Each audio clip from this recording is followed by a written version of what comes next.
Welcome to SJS Arts. So today I'm gonna do another bracket battle video. Today I'm gonna talk about great recent film watches.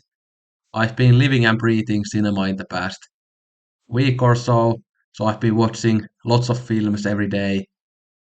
But I've also had a cold in the past week or so my voice is still a bit off.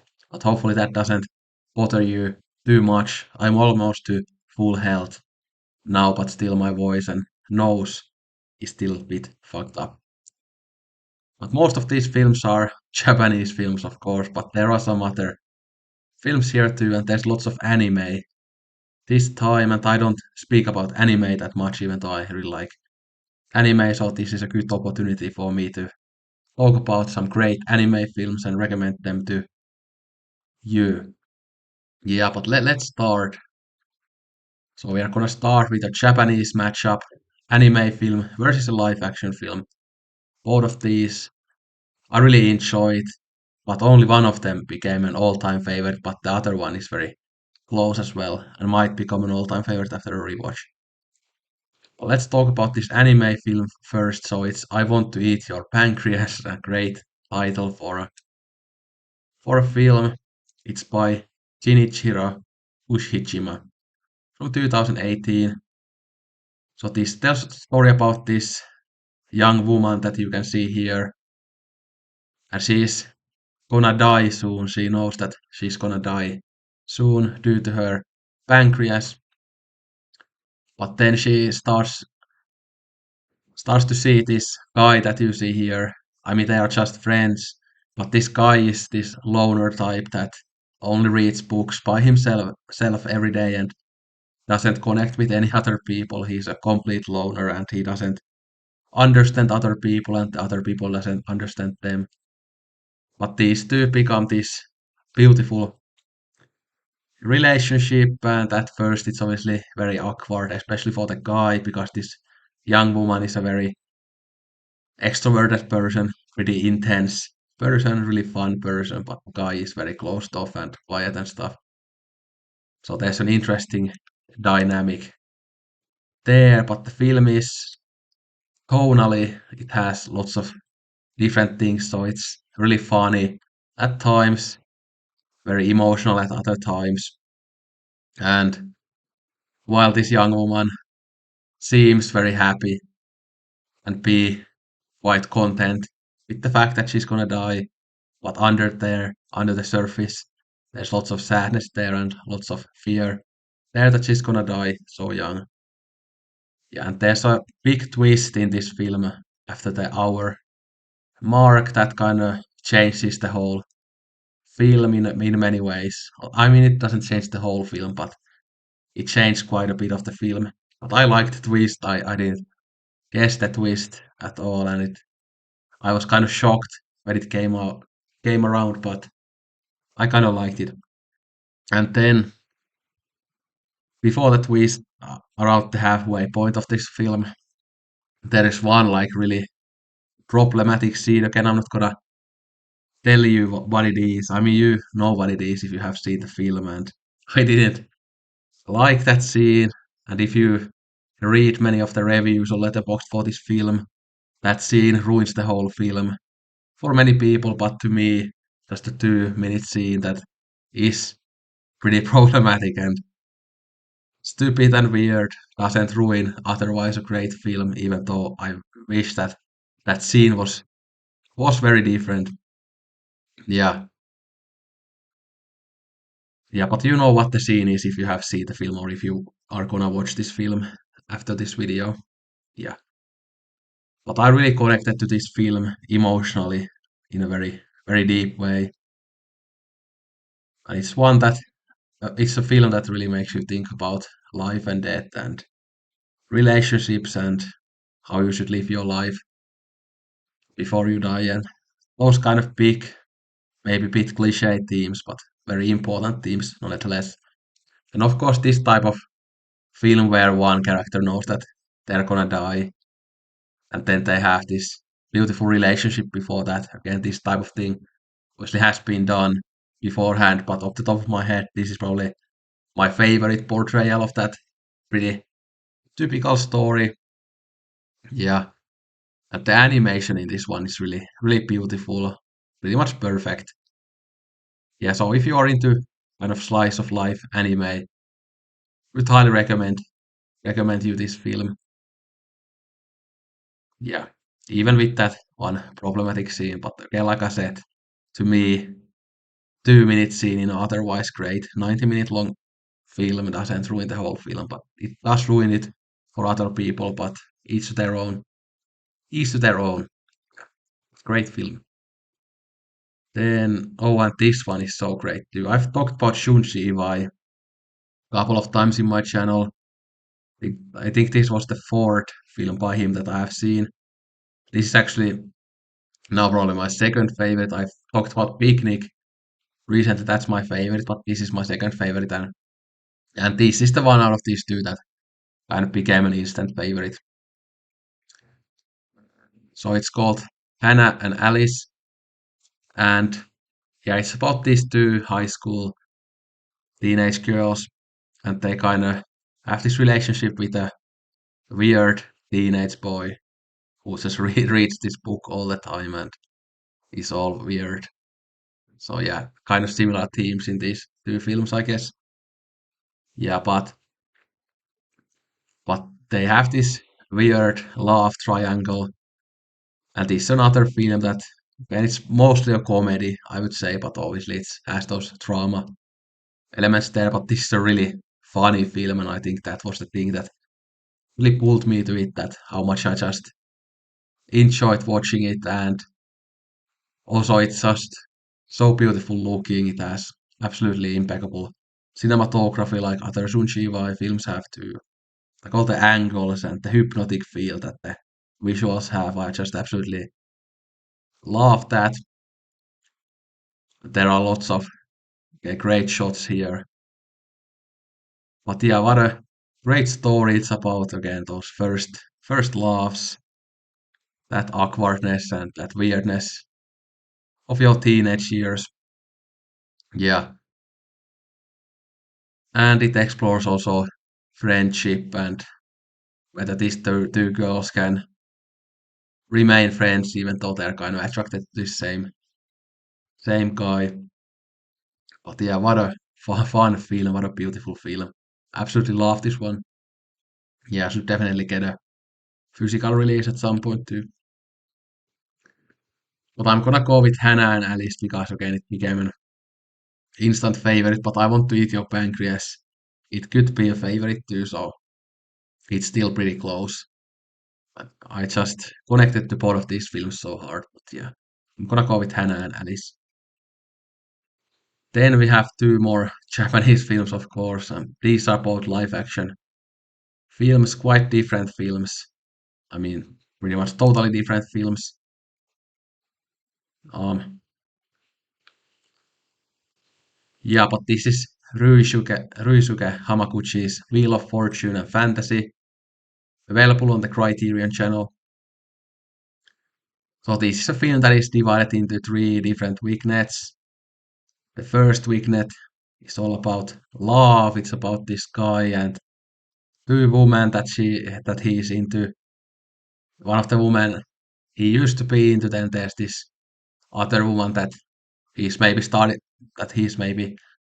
to date now, and the two women actually know each other, so it's pretty awkward. But first vignette is very fun. There's some great dialogue between the guy and his ex-girlfriend.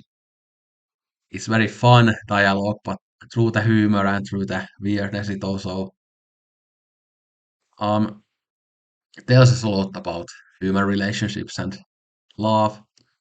Yeah, but then the second vignette might actually be my favorite. It's about this university professor and an author who has written a new book, and but he has some kind of weird encounter with a kind of male student. The male student kind of wants to avenge what happened to him. So the male student is seeing this young woman, and then the young woman goes to the professor's office, and they have a long talk there. And the talk is so much fun because the young woman is reading from the guy's book, and there's this weird sex scene that she's reading, and the guy is just listening to her reading that.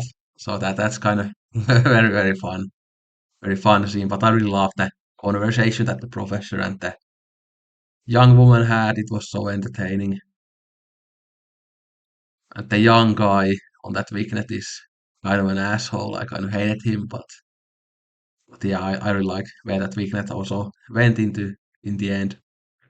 And it was a bit ambiguous in the end. I mean, we kind of hear what happens, but we don't kind of see all of what happens. We just kind of hear it. So yeah. But then the last weekend that you see here in the picture is this woman who on the left that goes to high school reunion, and then she meets this other woman outside the train station, and she actually mistakes this woman with the white shirt as someone that she used to know as her first love in high school. And then they talk a little bit and they go to the woman's house on the right hand. But then they find out that they didn't actually know each other in high school, and it's kind of weird. But then they still enjoy their day together, and yeah, it was a really fun weekend. But yeah, all three weekends are so good and very Eric Rome like, so that's why I guess I really like them. And yeah, and we will have another Hamaguchi film here, but this is a great film and might become an all-time favorite. It's very close already.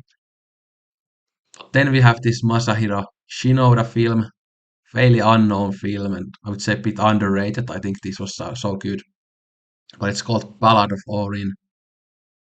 So it's about this woman who is blind, and we see her life since she was very young to since she grows up, and all the trials and tribulations on her life.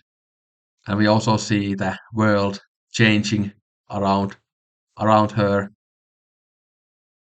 So yeah, it's a big societal critique, and it could easily be a Misoguchi film, as it explores many of the same themes as Misoguchi films do about women and about society. And yeah, and it's also beautifully shot like Masahiro Shinoda films tend to be. There's another Shinoda film here too. This might actually be my favorite Shinoda film now.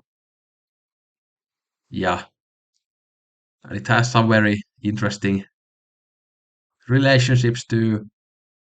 And yeah, there's this male character that she knows, and it's pretty thrilling what kind of how their story develops through the film, and it's pretty sad. And this doesn't have a linear structure. We sometimes kind of see her as she's older, then we kind of go back to some flashbacks and stuff. Yeah, there's also lots of commentary about the sexual relations between men and women. Again, she is like, how do I say it? She always wants kind of sex with all different men because she kind of feels so lonely and I think oppressed. So she needs to find that connection somewhere. But then this, as men always are, they don't always give her the best type of connection, the connection that she wants. Yeah, but very good masterpiece level of a film that should get more exposure, I think. Again, this is on Criterion channel like many other Shinoda films are, so if you have the channel, you can watch it. I'm gonna go with Ballad of Orin, but it's very close, and Wheel of Fortune and Fantasy is definitely the more entertaining watch, but Ballad of Orin, I think, is just a masterpiece, so yeah. Then two anime films, and I have to say, one of these had such a big impact on me, so So it will be interesting to talk about it again. It's very rare that films have that level of impact on me, so I'll talk about it. But yeah, but let's talk about the one that didn't have the big impact that I just described, but I really enjoyed this film nonetheless. So this one I watched yesterday is Wolf Children by Mamoru Hosoda, really highly acclaimed animated film from 2012. So this is about this single mother who raises these wolf children. So they are basically werewolves, but they are a bit different type of werewolves that they can just turn into wolves and back into humans like with a snap of a finger, basically. So in seconds. So it's not like they just wait for the full moon and they go all berserk or anything like that, but they just can turn into wolves and humans. But even though it has that kind of fantasy element in it, it's actually all about families. It's this kind of slice of life drama for the most part, and it's the about the struggles of single parenthood. It's about raising children that are a bit different from the norm and that have special needs, and how hard that can be, especially for a single mother, because the father of these kids, who is the wolf, where they get the wolf gene, he dies when the kids are like I think this child is like 1 year old and the girl child is like maybe 2 years old, but the guy is found dead. So then she has to raise them by herself, and it's really hard, especially because she didn't get to ask the father how she should raise the wolves and stuff. Yeah. And then there's this kind of question with the children that whether they are more wolf-like or human-like, and whether they want to become wolves or or whether they want to be humans. And then one of the kids kind of is more leaning towards the human side, and the other one is more leaning towards the wolf side. But I'm not gonna say which one is which, because I won't wanna spoil it. I think okami is the word for wolf. I think I learned a new word from the film, so that was nice. Sounds really cool, okami. Yeah, I really need to start learning Japanese. Yeah, I really enjoy the language. But a great slice of life film, and it also kind of has some commentary like whether it's better to live in the country or in the city. Yeah, still for these wolf children, it's better to live in the country, but yeah, there's some commentary about that too. But very good film, very good film. The animation was really good, but it's not like perfect like masterpiece level animation, but like very good. Yeah, but it's very fairly simple animation, I would say, at least compared to some of the like really stunning animated films that we have been talking about in this video or also that I'm gonna talk about after this. So yeah, but this next film just absolutely destroyed me, and I had a very weird night after I watched it. I watched it like hour before I went to bed. So, but this is a Silent Voice by Naoko Yamada. So this is film that I have been looking forward to for a long time, but I had a plan that I was gonna read the very acclaimed manga before I watched the film. But now that I've been watching so much anime, I kind of felt like, yeah, fuck it, I'm just gonna watch the film and then read the manga sometime later.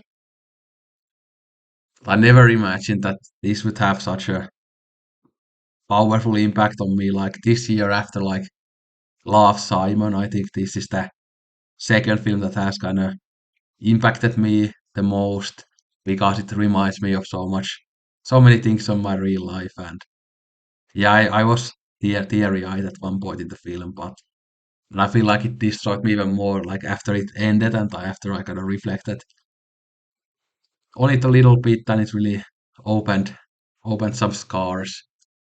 And I had nightmares the whole night after I finished this film about this film. Like I had this kind of fragmentary nightmares where I was kind of part of this film, and yeah, it was really weird.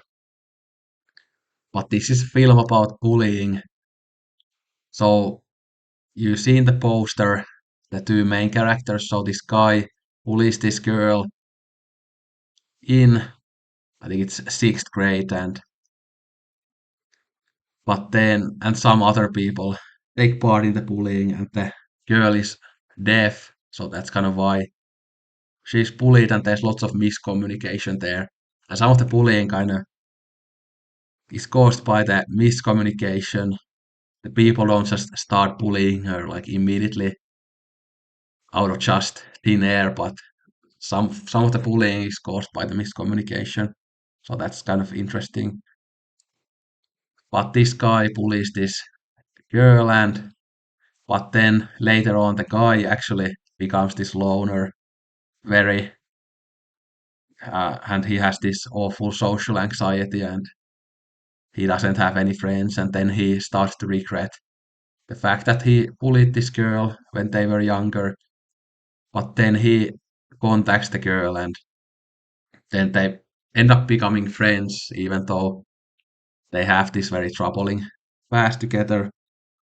But we see how, even though they become friends, and how the life for this girl becomes better in many ways. The wounds have never healed, that she has these scars, and you cannot ever fully escape those scars and the self-loathing that you get when you are bullied, and that stuff, and when you don't have people that understand you. And yeah, although she has a nice family, so at least she has that. Yeah, but I think this is one that, again, if you have experience of these types of things, definitely go in with caution, because I didn't expect to connect with this that much, but it reminded me so much of my childhood and teenage years. Um, yeah, I could basically relate to everything in the film except that I'm not deaf, and there's one character that tries to commit suicide, so I've never tried that, but pretty much everything else I could relate to in a way or another. So it absolutely destroyed me, and I felt like shit after finishing it, and I actually went into this Radiohead binge, listening to Radiohead, because that's kind of perfect music when you feel all sad and stuff. So I was listening to True Love Waits and All I Need, and many of my favorite songs. I mean, True Love Waits just fits that mood perfectly, like with the lyrics and the mood and Tom York's voice and everything. Yeah, the animation is absolutely perfect.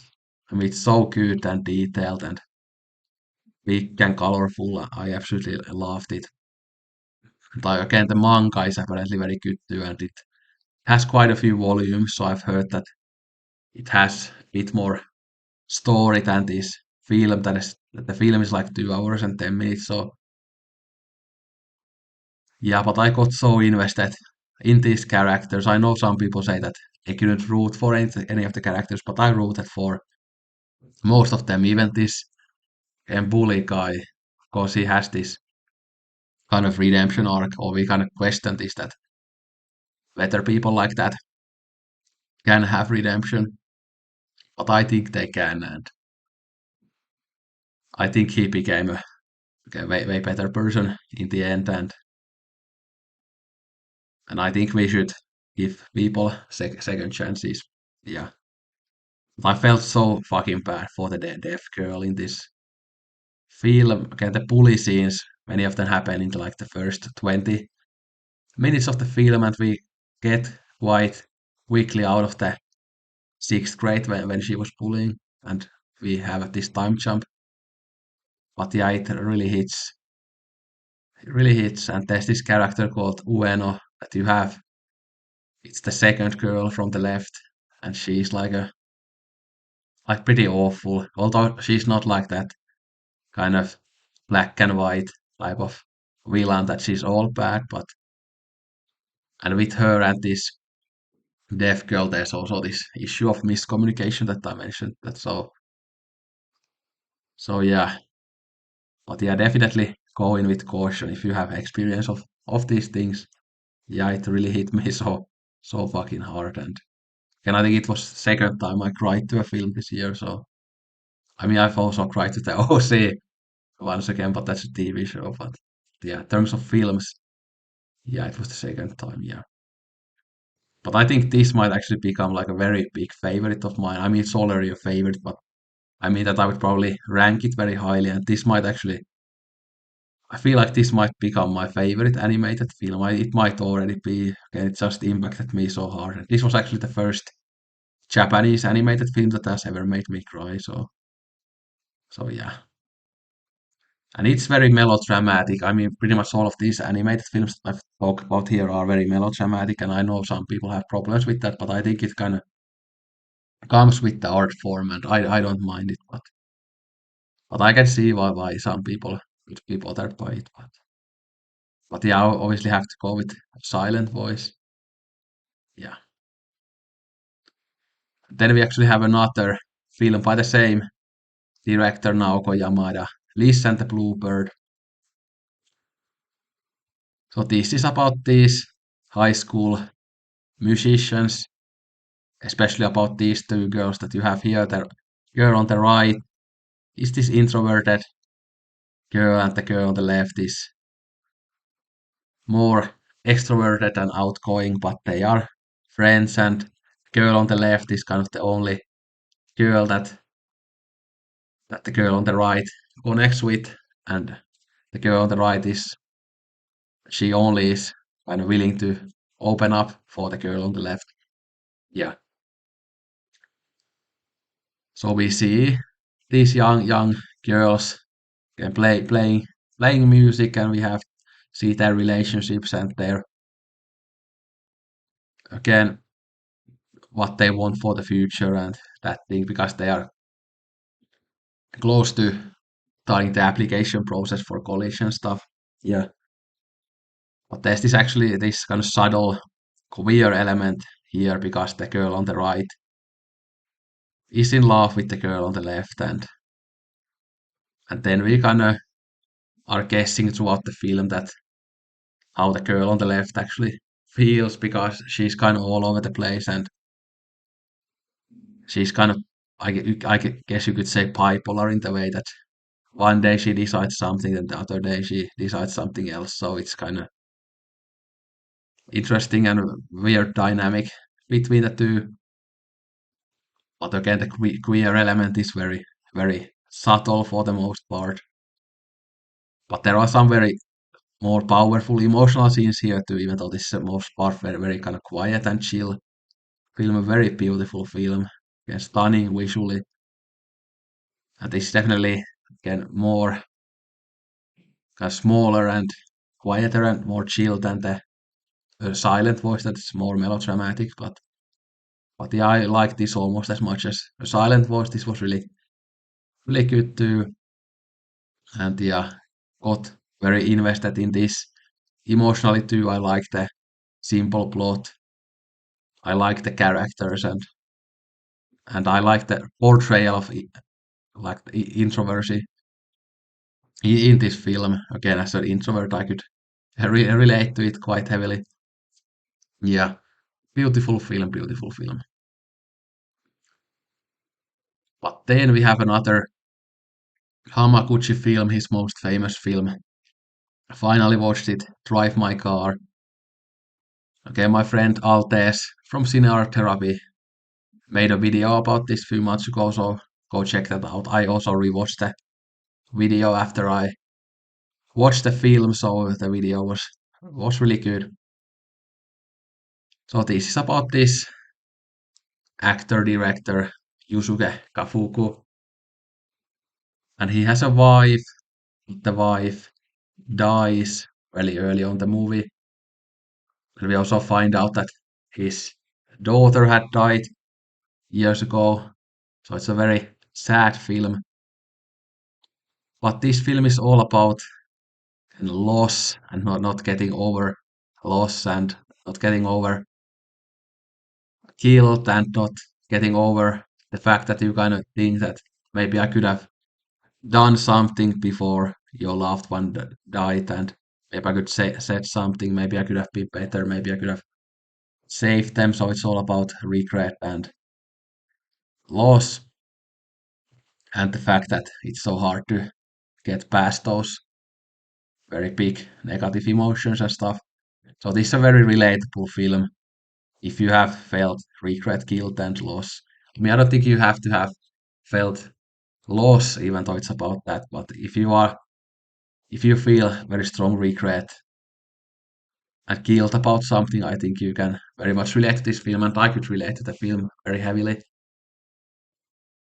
But this guy, when he starts to work on the Uncle Vanya play, he gets this young woman as his driver, and they also develop this interesting friendship that the young woman has her own demons from the past as well that we learn about later on the film, and we kind of get this kind of pretty big like big emotions and big kind of revelations about these characters' emotions and their guilt, etc. Near at the end, through these two characters when they go for a drive somewhere. Again, I will keep this bit vague. Yeah, and apparently, like this film, when we see the scenes when they are um rehearsing for the play and stuff, that it's apparently like very similar to what Hamaguchi does with his own films. So there's some Hamaguchi elements in the kind of director, the main character Kafuku. Yeah, so that's interesting. And this is beautifully shot film. It has that very calm visual style, kind of like Koreeda films have, for example. And as I always say, I love that type of style. And even though this is a 3 hour film, I actually think that it could have been 3 hours more because I absolutely loved watching it. I watched this kind of when I woke up in the morning, and I had such a great morning with the film. Yeah, great slice of life film. It also again has lots of commentary on art, of course, because so many of the scenes are about the theater plays and stuff, and how they prepare for them and how they choose the actors and everything. So that's very interesting part of it too. And the Chekhov play, Uncle Vanya plays a really big part in this film, and I'm really looking forward to reading it. I read one short story by Chekhov earlier this year, recommended to me by Tony, Lady with the Dog, I think it was called. I think sometimes it's called Lady with the Little Dog, but I absolutely love that short story, and it's probably my favorite short story of all time. It's only like 15 pages, I think, but it just kind of packs so much emotion and thematic depth in such a short story that most like longer novels don't achieve that kind of brilliance in a longer format. So I think it says a lot about that short story. But yeah, I'm really excited about reading more Chekhov in the future. And then there's this character by Masaki Okada that is kind of an asshole actor in the film, and he plays a big role. But even though he's kind of the most asshole character in the film, I actually really kind of fell in love with him. I mean, just look at those eyes. Like I just absolutely fell in love with Masaki Okada. In this film, he wasn't an actor that I knew anything about before this film. Although I also watched Confessions this week that I really enjoyed, but I'm not gonna talk about that today. But I'm gonna talk about another film by the director of Confessions. But yeah, I absolutely fell in love with Masaki Okada. Yeah, what a beautiful man. Yeah. But anyway, I absolutely love this. This is now my favorite film in the last like 6 years. Basically, I'm kind of saying that post Twin Peaks: The Return, this is my favorite film. Although it's not in the end saying that much because there haven't been that many new favorites from the last 6 years, but there are some other favorites from that period of time. So what a great film! Absolutely love this. Yeah. So I have to go with Drive My Car. Anyway, let's pick up the pace a little bit. So then we have my first ever Hong Sang-soo favorite because I've watched quite a few Hong Sang-soo films, but this was the first one that became an all-time favorite. So it's Oki's movie. So this is about Oki, who is this young woman here, and she's in two relationships with a professor and this student that you see here. But this has a very interesting structure. We kind of have these different weaknesses, but we don't actually kind of get a very kind of we don't get like a 100% sense that like how like when which weakness happened first and which happened later on because they kind of jump around the weakness and we don't we aren't kind of sure that which order the weakness should be if they were in like linear order. And I did a really poor job explaining that, but it's interesting play with the structure of the story. Then there are moments where we kind of see how she did kind of some same things with both the professor and the young guy. So we have this like 20-second scene where she's in this kind of nature place with the old guy, but then it kind of cuts and shows the same scene with the young guy and stuff. But that's the Hong Sang-soo type of thing, how he plays with the structures and stuff with in many of his films. Yeah,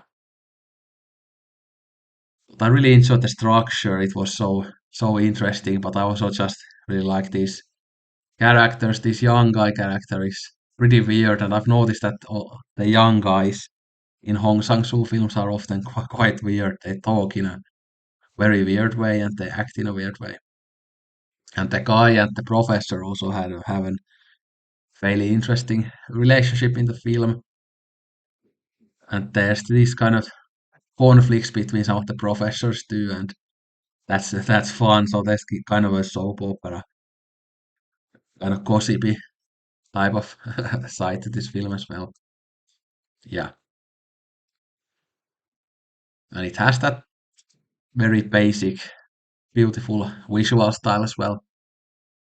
But yeah, Hong Sang-soo is a very Eric Rohmer like director. Although I think again what separates him from Rohmer is the structures of these films and how he plays with that. And yeah, we have another Hong Sang-soo film here too, so I'm gonna leave some of my thoughts to that as well. But yeah, now this is my favorite Hong Sang-soo film. But I'm really excited to watch more. I've now seen six. Then a Studio Ghibli film, Whisper of the Heart, but it's not directed by Miyazaki, but it's directed by Yoshifumi Kondo, who didn't direct that many films, I believe. Yeah, only this couple. I think this is some short. Yeah, but yeah, this was really good. It's about this young girl, a bookworm. She just reads all the time and then she writes these lyrics. And she also writes a book later on the film. But she kind of falls in love with this young guy, even though they have a rocky relationship at first. And the young guy has this nice grandfather as well that she really connects to as well. But this is all about those dreams that you have when you are young as a teenager, and there's a bit of that commentary on, I think, whether you should choose your dreams or the kind of normal average life. And also there's a bit of that whether you should go after your dreams and whether that should come before love, because this young guy goes to Italy just when these two are starting to really like each other because he wants to be a violin builder. Yeah. So there's a bit of that commentary there that whether you should put love before your like career dreams and that type of thing, I guess. But yeah, this was such a charming and beautiful movie. Beautiful animation, of course. It's really funny at times as well. And they are singing these stupid lyrics. That was kind of fun as well. And that's I really love stories. Yeah, this really did it for me, and definitely I think a top tier Studio Ghibli film. Yeah, probably top five. Yeah, really, really, really good. Yeah,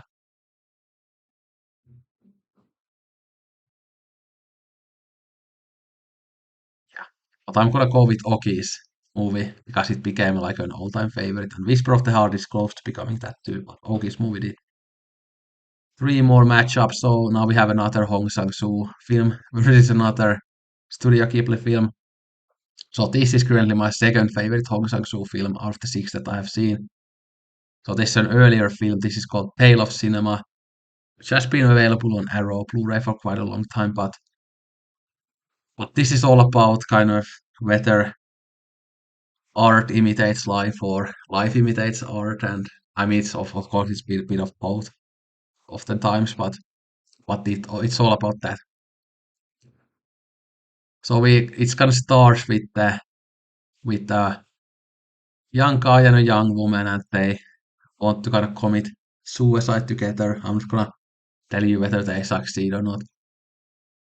But I actually really love that part of the film. It was so beautiful and very interesting as well. Beautifully shot. Really like the characters in this one. But then, just like Oki's movie, this has a very weird structure.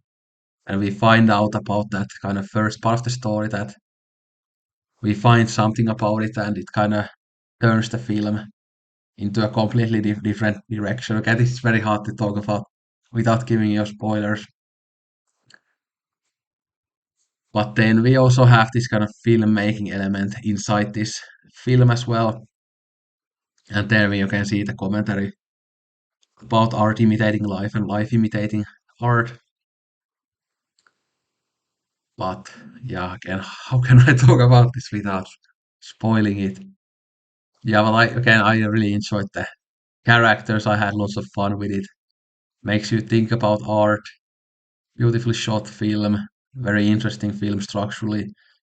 Yeah, I really like this film, and okay, it's very close to becoming a favorite also. But yeah, great movie. Great movie. Would highly recommend this to everybody. And again, just like Hong Sang-soo's other films, very Home like.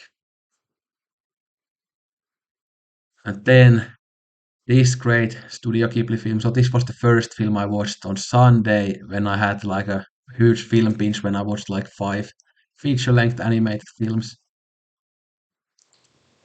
So this is a Studio Ghibli film when Marnie was there, directed by Hiromasa Yonebayashi. So this is another very interesting film structurally. It kind of has a twist.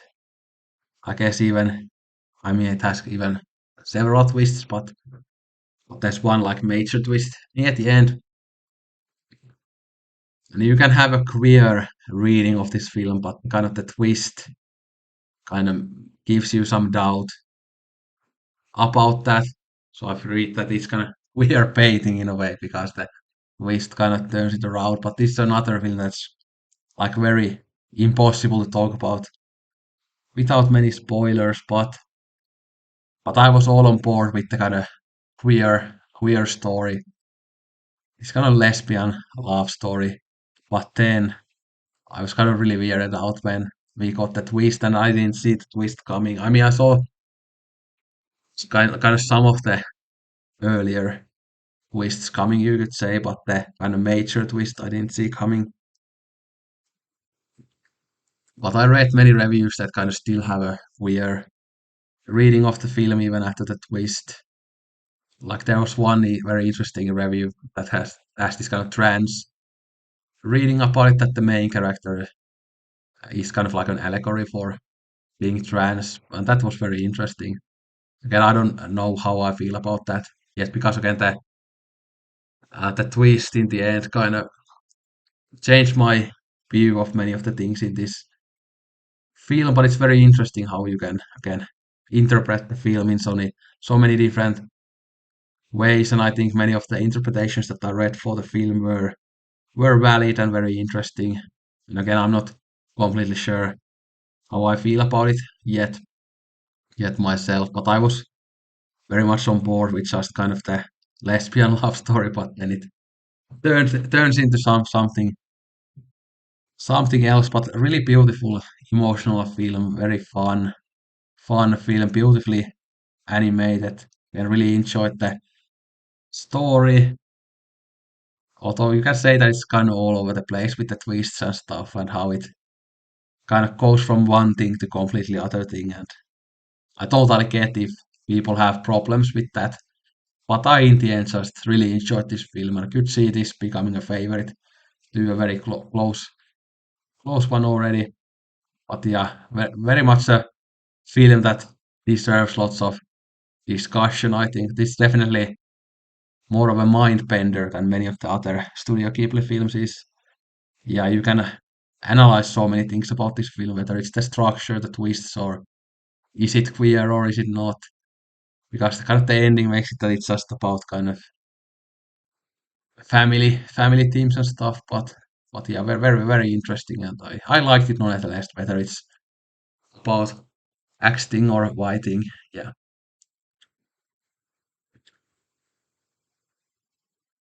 Oh, this is very tough because again, really enjoyed both of these. I'll go with Tale of Cinema very barely. Again, these are pretty much even. But now we have something non-Asian, so because everything so far I think was either Japanese or South Korean, if I'm not mistaken. But now we have Finnish film against the Japanese film. So we have my favorite director working today. By the way, there's a bracket battle about directors working today coming soon.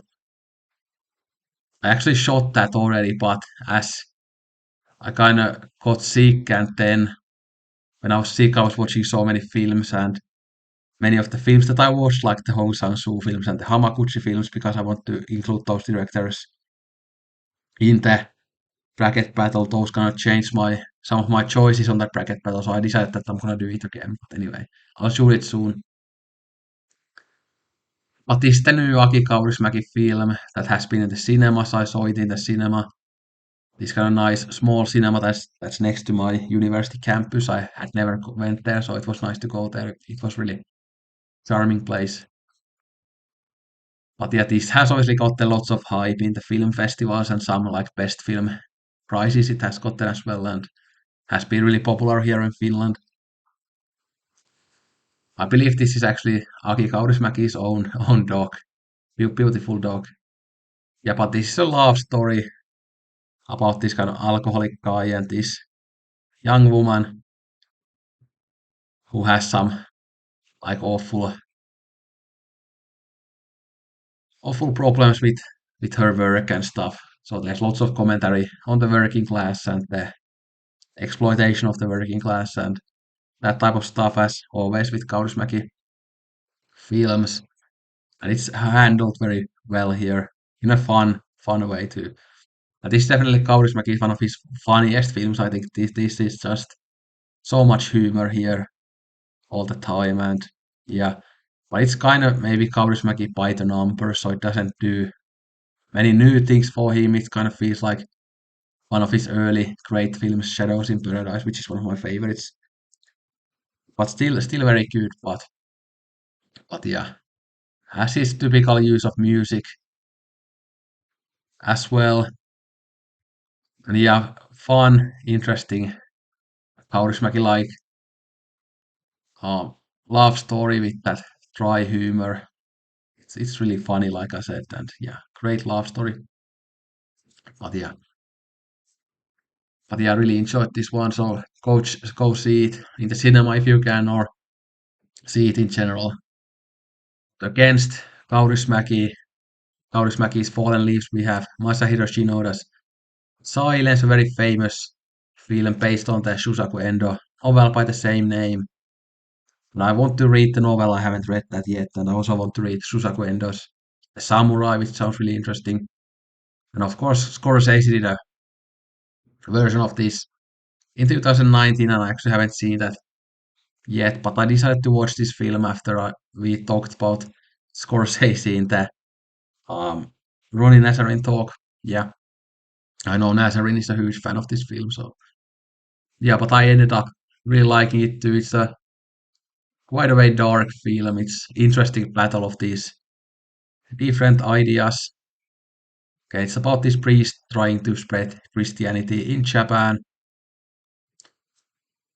and they are all successful but also unsuccessful in many ways. So it doesn't show like a huge triumphant spreading of Christianity, but it doesn't show like it in a way that they cannot spread it at all because there are Japanese people who are Christians in this film as well. But there are some pretty hard hitting scenes that are pretty hard to watch, especially in the end with some like torture scenes and stuff. And while I am an atheist, you definitely saw it with the priests at sometimes here, especially when they have to go through violence, and I don't think they deserve that. Of course, um, the Japanese people, if they don't want to be Christians, they should be able to again debate against these Christians and fight them in that way. But obviously, like torture and violence, that was pretty hard to watch when the priests definitely didn't deserve that. We can kind of see in the end how these priests are gonna totally destroyed. I don't want to spoil it too much, but there's this interesting kind of conversation here about the kind of the like the strongness, the strength of one's faith. That whether you can have faith through all types of obstacles, or whether all people who have faith will get their like belief systems destroyed in the end if they go through these very difficult obstacles. So there's this, yeah, this kind of discussion on this kind of mental power of faith and ideas in general. So that's very interesting. And I'm very interested in this type of conversation about ideas and how hard we can hold on to our ideas and beliefs and things like that. So that's very interesting about the film, and that's probably those are the themes, the thing that I kind of related to the most, but also a beautifully shot film with decent performances as well. And yeah, I really like this film. It's not quite an like all-time favorite yet, but a very good film. Yeah, would recommend this to everybody. Again, it's on the Criterion channel too, and I'll watch the Scorsese film as well at some point. But I'm more excited to read the book than watch the Scorsese. But I'm gonna go with Silence. I would go with Kaurismäki against Shinoda in general, but with this matchup, I'm gonna go with the Shinoda film. Then we have an interesting gay film from last year against, no, well, kind of a gay film from Japan. So yeah. So the Blue Caftan is currently on the Criterion channel, so that's how I watched it. Le Bleu du Caftan by Mariam Tousani. So this is a Moroccan film. So again, I think Tousani is a fairly new director. You can see here a Moroccan filmmaker who has made couple films. I think this film Adam, yeah, has been like has got the like pretty good reviews as well. So I probably should watch this one at some point too. But I think the strength of the Blue Kaftan comes from the very good subtle performances of these actors. They really show repression really well. They're incredible performances. Yeah. But anyway, this is about this gay guy who is actually married to this woman that you see in the poster, but the woman actually knows about this, his homosexuality. But they have this kaftan store in Morocco, and then this younger guy comes to work in the kaftan store, and then the young guy is gay as well. But we have the again the two guys connect with each other really well and very deeply. The woman is very sick, so she has lots of troubles with her illness, and she is kind of very angry at this younger guy at times, but I think it's mostly because she just lives such a hard life with her illness and stuff. Then they kind of, all of these three kind of develop bonds with each other as the film progresses. But it's a very beautiful, very simple film about, again, all about repression, all about also death and loss, and all about human connection. And very, very good slice of life drama. And the gay element is very subtle. We don't really see that much of it. There's these kind of hints where we know that there's something gay in there, but that they don't really show it that much. But it works in this subtle way really, really well. I'm not sure whether this was the first Moroccan film I've ever watched, so that was interesting. Again, as I always say, I love to watch films from all different types of countries, so it was very, very interesting in that way too. Yeah, but yeah, really, really good film, very emotional film with some like absolutely stunning performances. Yeah, that's definitely the highlight here. And visually, it's very simple but beautiful as well.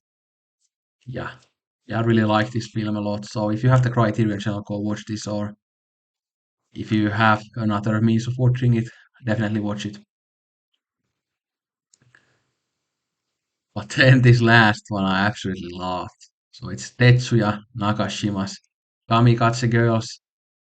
Yeah, so this is basically a, you could say, gay film, lesbian film, but again, it doesn't like go with that in a like a very kind of direct way, you could say.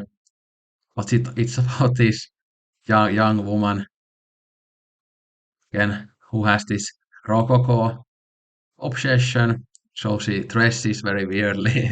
But I actually loved her style, and I love the style of this film. It's so beautiful, and stylistically, it's also very very gay. So that's what I loved about it. And again, visually, this is one of my favorites. It's exactly my type of aesthetic. Like I was just thinking the other day that I would hire her as kind of a home decorator, so I would let her decorate my home because she has such a great style. Love this umbrella. I would fucking love a poster of this film. No, not this poster that you have here, but maybe some like shot from the film because there were so many beautiful shots here. And I rated it 4.5, but I think I'm gonna change it to 5 stars actually because it was so good. The only reason I give it just 4.5 was because it took me a bit to get into the film, and there were a couple of like very small things in the beginning that I didn't like, but they aren't even worth mentioning. But once I got into the film, I just absolutely loved it, and I feel like I'm gonna love it in even more in the future. But anyway, so the plot was that this rococo obsessed young woman meets this punk girl who is this, you know, small time motorcycle thug, and then again the rococo girl doesn't really like the motorcycle girl that much in the end, but at first I mean, but then in the end they kind of find connection, and then we kind of get a sense that they might be a couple, but it's not like necessarily sure. But I mean, the film feels so fucking gay that I think they are a couple. I at least want them to be a couple, and I'm read the film in that way. But yeah, it's I guess the only thing that is that the film is subtle on is the relationship between them in terms of the romantic side, because the film in general is just off the walls, very over the top with the visuals and the humor and everything. Like the characters are so over the top as well, and this is like maximalist art house cinema. So it's so great. It's kind of like very similar to something like the crazier films of Sion Sono and stuff like that. I absolutely love this. This is exactly my type of aesthetic, like I said, and exactly my type of film. This is definitely probably a film that I will watch so many times in the future. This is actually also available on the third window Blu-ray. That's not how I watched this, but I definitely want to get the Blu-ray at some point because again, it's definitely a film that I'm gonna be rewatching so many times in the future. But please, Momoko, come decorate my home and bring all the crazy colors and stuff with you. Yeah, yeah, what a great film. I'm gonna go with Kamikaze Girls. Shout out to the Blue Caftan, very interesting film and should get more exposure. Yeah, but yeah. Um, Ballad of Orin is a better film, but I enjoyed Hana and Alice more. Oh fuck. Yeah, I wish that this should have been the final actually if they were in different sides of in the bracket because these are probably the two favorite films of this bunch for me. But as I said, I was a complete mess. After Silent Voice, I had nightmares for the whole night. I went into Radiohead depression after the film and stuff, and I cried to the film, so I have to go with a Silent Voice, but it's close. Hong Sang-soo, Hoki's movie, Kamikaze Girls, Silent Voice, fuck, Kamikaze Girls, Silent Voice. So anime is gonna win today.